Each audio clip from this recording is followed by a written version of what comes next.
will Schauspieler und Crew in einer Stunde auf dem Schiff haben. Karl, das kannst du nicht tun. Das Studio hat uns gedrängt, vorzeitig abzureisen. Das ist unmoralisch. Dann sollen die mich verklagen, hä? Die können sich hinten anstellen. Ich lasse mir von denen nicht meinen Film kaputt machen. Wir haben 3 Stunden Zeit, eine neue weibliche Hauptrolle zu finden, oder wir sind am Ende. Es gibt Tausende von arbeitslosen Schauspielerinnen in dieser Stadt. Und eine davon wurde geboren, diese Rolle zu spielen.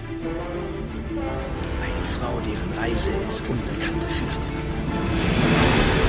Zu einer schicksalhaften Begegnung, die alles verändern wird.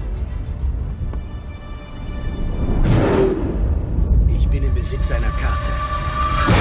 Es gibt eine unerforschte Insel. Einen Ort, von dem man dachte, er wäre nur ein Mythos. Felswand! Felswand, voraus!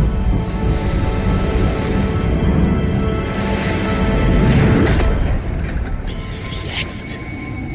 Dort werde ich meinen Film drehen. Etwas beunruhigt Sie, Anne. Das Gefühl wird stärker. Es überwältigt Sie.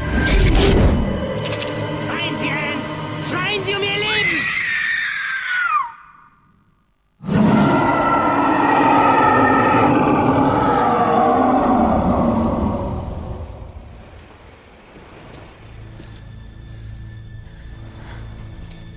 Herb, hol die Kamera. Sie haben ihn! Miss Darrow! Hinter der Mauer! Er hat sie mitgenommen, Karl. Du hast etwas gesehen.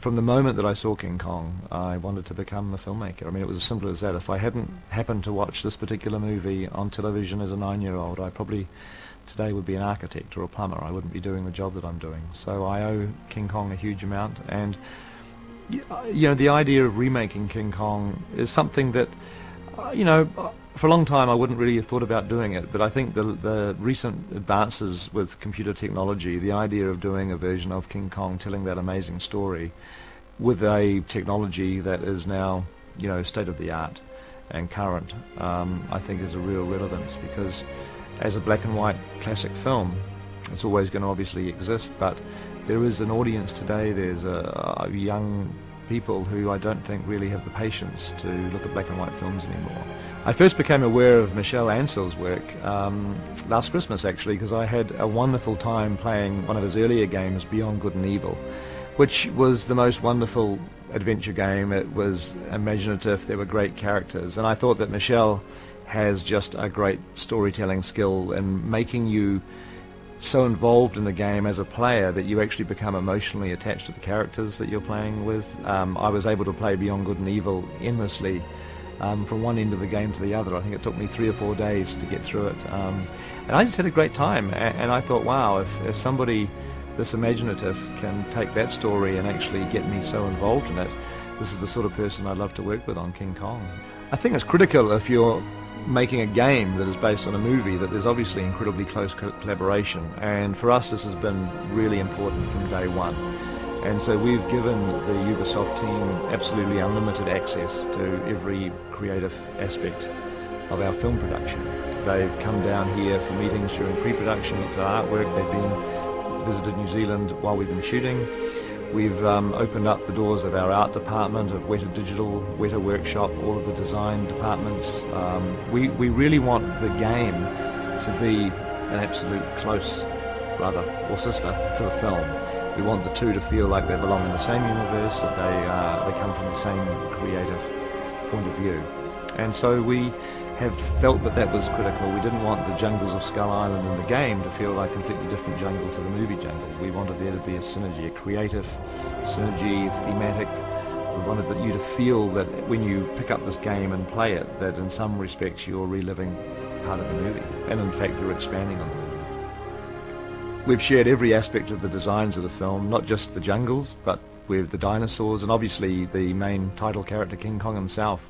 From the very beginning, we've collaborated with Ubisoft and shown them all of our concept designs, even as the designs have been developing and evolving and changing as they have during the course of the production. So, you know, the dinosaurs of Skull Island, King Kong, they're going to be exactly the same in the game as in the film. In fact, what's exciting is that the game in some respects expands upon the film, because we designed a whole lot of creatures for Skull Island, and yet when it came time to do the movie, we could only put obviously a limited amount of dinosaurs into the film or into the background jungles, and so we gave Ubisoft all of our conceptual art, and so they've actually been able to put our dinosaurs that we couldn't fit into the movie into the game. So the Skull Island jungles of the game are actually more populated than the film, and yet they are designed by the same people that designed the creatures in the film. So there's that wonderful expansion that the game can do beyond what the film actually can achieve in the limited screen time that you have. A game obviously is a much broader, wider experience. I wanted the game to be able to take the audience a little bit further than what the film could, and so we explored different aspects of how you'd actually play the game. Obviously the one of the main decisions is what character are you playing, and the obvious human character is Jack, who is Adrian Brody's character. He's the lead heroic character in the film. But we also thought very early on that it would be interesting to structure the game in a very similar way to the film, which basically intercuts between Anne and Kong and Jack and the sailors who are pursuing them. I mean, the film jumps backwards and forwards between these two storylines until they intersect. And we felt it would be good to actually create a game that had a very similar structure, and we also thought it would be particularly cool to be able to play Kong. Feels like when you've got that controller in your hand, it's one thing to be obviously playing a human being being pursued by dinosaurs, fighting dinosaurs, trying to rescue Anne, trying to find King Kong, but to actually be able to, on some levels, spin around and become Kong himself and to defend Anne against Tyrannosauruses. Because in a sense, our two characters, Jack the human and King Kong, have the same objective. They both care about Anne, Darrow, Naomi Watts' character. They both want to protect her. And so they both basically have a very similar agenda, and yet they're actually intersecting, which is going to lead to this very interesting course that the gamer is going to find themselves playing as they actually alternate between these two characters. I think one of the most enjoyable aspects of the game will be the sheer survival aspect, that you have to actually survive in what is probably the most dangerous jungle on Earth. And every obstacle is thrown at you, not just the physical obstacle of what the terrain of the island is like, but the creatures, the insects, the dinosaurs. You know, we think of King Kong and we think of huge gorillas and big Tyrannosauruses. I mean, they're in the game, but also Skull Island has some incredibly nasty insects. It's just, it's a very, very difficult place to survive on. So that great tension of having to figure out how you're going to survive to get the next 10 feet is going to be one of the challenges. I've really loved collaborating on the game. I think really from a purely selfish point of view, it's given me a great opportunity to learn about how games are created from an incredibly successful and wonderful team of people. And, you know, I felt like a student, really, just sitting down and trying to help. I mean, I've, you know, as the guy making the movie, I've tried to offer as much advice and feedback and opinion as I possibly can. But, you know, basically the you know, Ubisoft team, with Michelle Ansel at their helm, are doing just a fantastic job, and I'm you know, just playing the game, enjoying what they're showing me and throwing them any ideas, suggestions, feedback. But it's just a wonderful experience. It's like, you know, almost making a second film at the same time as I'm making the first one. It's like two parallel productions happening at the same time, both, you know, heading towards a common goal. And I'm glad I'm only helming one of them. It'd be too much to do both.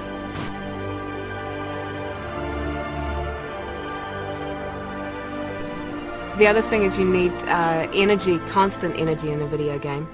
It's hard because you're not really playing off other characters. You're just having to do the lines wild. You're not doing them to any kind of picture. I think it's a skill. I think doing a good voice for a video game that's real, that's going to work, I think is actually a real skill. And I think some actors would probably find it quite hard to do. The other thing is you generally actually have to say things a lot faster than you probably normally would do with a lot more pace, and you can't take as much time. So that's the main difference, I think. I think you can approach writing as a formula, and that it has a technique, but I think good storytelling always has an element of originality. I think that people are going to engage with a game as they engage with a film if there is an element of originality mixed with an element of familiarity. So it's about trying to find things within the game that are that make it unique and original, as you try to do in a film, but it's also an experience that people are looking forward to because they know what they're going to get and know what to expect. It's because it's what they enjoy. I think we've had to change a lot of the storytelling in the game. For example, the decision was made very early on by the Ubisoft designers and storytellers, and it was the right one to just go once to the island. In the film, you go twice to the island. So she's taken. They go back to the ship, and then she's taken by the natives. Although, I have to say, if you're playing the game, the one thing that a game can do that the film doesn't do is the tension in a game can get really intense. And, you know, it is much more of you're in the world and part of that experience. So it can get really intense, which is a great thing about games. I think I don't know enough about games and telling stories on video games, and I haven't played enough of them to make this statement. But I think it's still evolving, and I think that I think people like Peter Jackson, who has a huge interest in video games, coming into this area is just going to enrich it, and it's going to be really interesting to see what happens when more people coming from, say, film get involved with gaming, and the two genres almost mix.